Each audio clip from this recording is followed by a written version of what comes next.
জাতির এই ঐতিহাসিক মুহূর্তে চট্টগ্রাম 12 কোটি আসনের নিরপেক্ষ ও শান্তিপূর্ণ পরিবেশে নির্বাচন অনুষ্ঠানের সাথে কিছু জরুরি বিষয় অবগত করানোর জন্য আজকের এই মিথ্যা প্রেসের আয়োজন করা হয়েছে।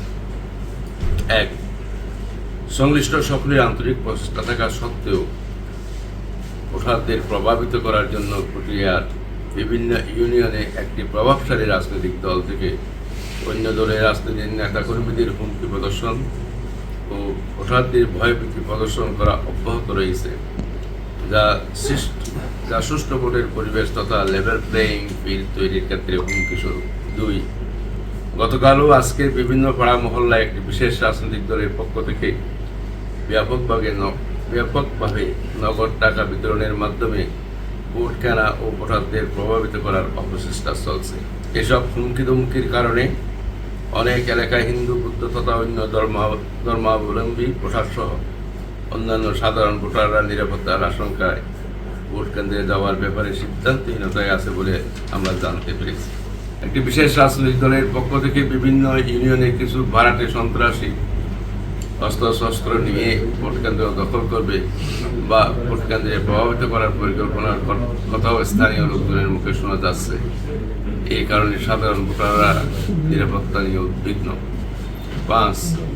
গত কয়েকদিন যাবৎ বিভিন্ন ইউনিয়ন পরিষদ কার্যালয় থেকে একটি বিশেষ রাজনৈতিক দলের কর্মীদের তত্ত্বাবধানে হাজার হাজার স্মার্ট ফ্যামিলি কার্ড বিতরণ করা হয়েছে।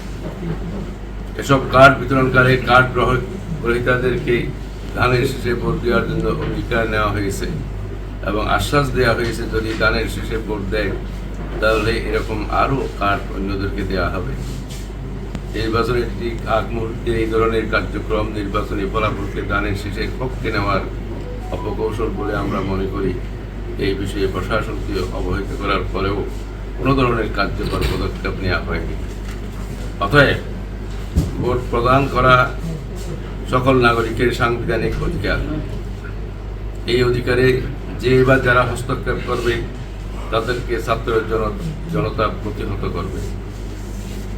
সকল নাগরিকের পছন্দ মতো ভোটদানের সাংবিধানিক অধিকার প্রয়োগে সম্ভাব্য সব ধরনের সহযোগিতা করার জন্য আমরা বাংলাদেশ জামায়াতে ইসলামী তথা 11 দলীয় জোট এর পক্ষ থেকে আমরা বদ্ধপরিকর।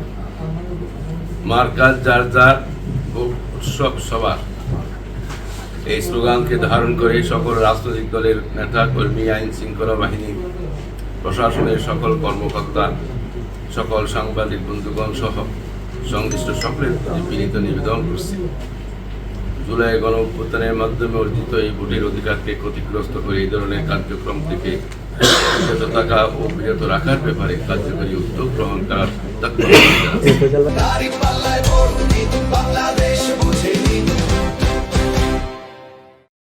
যারা চিহ্নিত তাদের পক্ষ থেকে কিন্তু এই সমস্ত আপনার ভয়ভীতি প্রদর্শন করা হচ্ছে। আমাদের এজেন্টদেরকে কোনো কোনো জায়গায় বলা হয়েছে যে কিন্তু তুমি এজেন্ট থাকলে নির্বাচনের পরে কেমনে থাকবা এটা আমরা দেখে নেব, এরকমও বলা হয়েছে। এবং মাইনরিটিদেরকে বলা হয়েছে যে ভোট কেন্দ্রে যদি তোমরা ভোট দাও তাহলে ধানের শীষে দিতে হবে, যদি অন্যভাবে হয় তাহলে তোমরা এটা চিন্তা করো, এইভাবে করে হুমকি দেওয়া হয়েছে। আমরা আশাবাদী, কিন্তু আমরা প্রশাসনের কাছে এবং পটিয়ার সকল স্টেক হোল্ডারের কাছে আমরা এটা আজকের এই সাংবাদিক সম্মেলনের মাধ্যমে আমরা জানাচ্ছি যে প্রিকশন দরকার। আমরা প্রশাসনকে বলেছি, প্রশাসন নিজস্ব নজরদারিতেও আছে, এই ঝুঁকিপূর্ণ সেন্টারগুলোতে যেন প্রয়োজনীয় ব্যবস্থা করা হয়। কারণ ভোটের দিন যদি ঘটনাগুলো হয়ে যায় তাহলে দেখা যাবে আর কোনো সুবিচার পাওয়া যাবে না। সুতরাং আগে থেকে যেন প্রিকশন নেওয়া হয়। আজকে প্রায় সপ্তাহখানেক থেকে স্মার্ট ফ্যামিলি কার্ড বিতরণ করা হচ্ছে। আপনারা জানেন বিএনপির একটা নির্বাচন ইশতেহার হচ্ছে, তারা ফ্যামিলি কার্ড বিতরণ করবে একই নামে। তাহলে এই নির্বাচনের আগে ইউনু মহোদয় কিন্তু আমাকে বলেছেন যে এটা ঠিক হচ্ছে না, কিন্তু আমরা গতকালও খবর পেয়েছি গতকালও বিতরণ করা হয়েছে। তাহলে এইটা আমরা আশঙ্কা করছি প্রশাসনের নীরবতায় অথবা প্রশাসনের সঠিক পদক্ষেপ না নেওয়ার কারণে, অথবা এমনও হতে পারে যে প্রশাসনের সহযোগিতায় আসলে এই ধরনের কার্যক্রমগুলো চলছে। তো এরকম যদি 20-30 হাজার যদি কার্ড দিয়ে দেওয়া হয় তাহলে আপনারাই বলেন ভোট কি সুষ্ঠু থাকবে? ভোট কি নিরপেক্ষ হলো? এটা পক্ষপাতিত্ব নয়?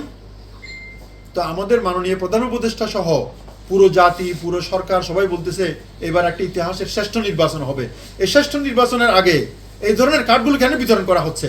আজকে 3 দিন হয়ে গেল, কোনো পদক্ষেপ নেওয়া হয়নি।